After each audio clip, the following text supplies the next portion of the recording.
నమస్తే welcome to iDream నేను మీ మాధురి కోల్కతా ఘటనపై ఓవైపు దేశవ్యాప్తంగా నిరసనలు ఆందోళనలు కొనసాగుతుండగా మరోవైపు మృగాలు తమ పని కానిచేస్తున్నారు తాజాగా ఉత్తరప్రదేశ్లో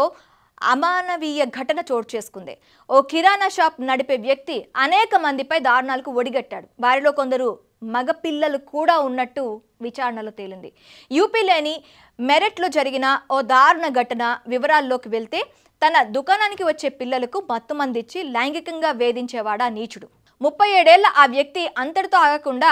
ఆ దారుణాలన్నింటినీ వీడియో తీసి డబ్బులు తీసుకొని రావాలంటూ డిమాండ్ చేసేవాడు కొన్నేళ్లుగా సాగుతున్న అతడి ఆగడాలకు సంబంధించి ఓ వీడియో ఇటీవల సోషల్ మీడియాలో వైరల్ కావడంతో ఈ విషయం బయటపడింది దీంతో పోలీసులు కేసు నమోదు చేశారు ఆ కామాంధుడి వీడియో బయటకు రావడంతో అనేక మంది బాధిత చిన్నారులు తమపై జరిగిన అఘాయిత్యాలను తల్లిదండ్రులకు తెలిపారు బాధితుల్లో పలువురు బాలురు కూడా ఉన్నారు ఒకరోజు తాను నిందితుడి దుకాణానికి వెళ్తే అతడు తనకు కూల్ డ్రింక్ ఇచ్చాడని తాగిన తర్వాత ఏమైందో గుర్తులేదని ఓ చిన్నారి స్థానిక మీడియాకు తెలిపింది మళ్ళీ వెళ్ళినప్పుడు తాను వీడియోని చూపించి డబ్బులు తీసుకొని రావాలని డిమాండ్ చేశాడని లేదంటే ఆ వీడియోను సోషల్ మీడియాలో పోస్ట్ చేస్తానని బెదిరించాడని ఏడ్చాడు లైంగిక వేధింపులకు గురైన ఓ బాలుడి తల్లి మాట్లాడుతూ తమ కుమారుడు కొద్ది రోజులుగా ఎవరితో మాట్లాడకుండా ముభావంగా ఉంటున్నాడని ఏమి అడిగినా చెప్పట్లేదని ఆవేదన వ్యక్తం చేశారు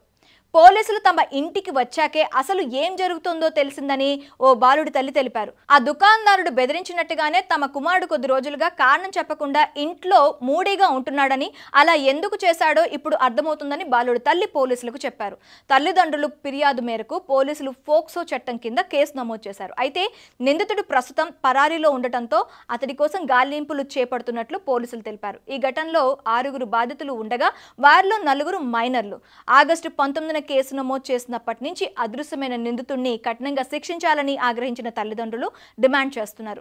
అతను మద్యానికి బానిసై తల్లి భార్య కూతురు మేనల్లుడితో కలిసి ఉంటున్నాడని స్థానికులు తెలిపారు 8 రోజులుగా అతడి కోసం వెతుకుతున్నప్పటికీ ఆచూకీ లభించలేదని పోలీసులు చెప్తున్నారు ఈ ఘటనతో కొందరు బాధితులు తీవ్ర భయాందోళనకు గురయ్యారు దీంతో వారికి వైద్య నిపుణులు కౌన్సిలింగ్ ఇస్తున్నారు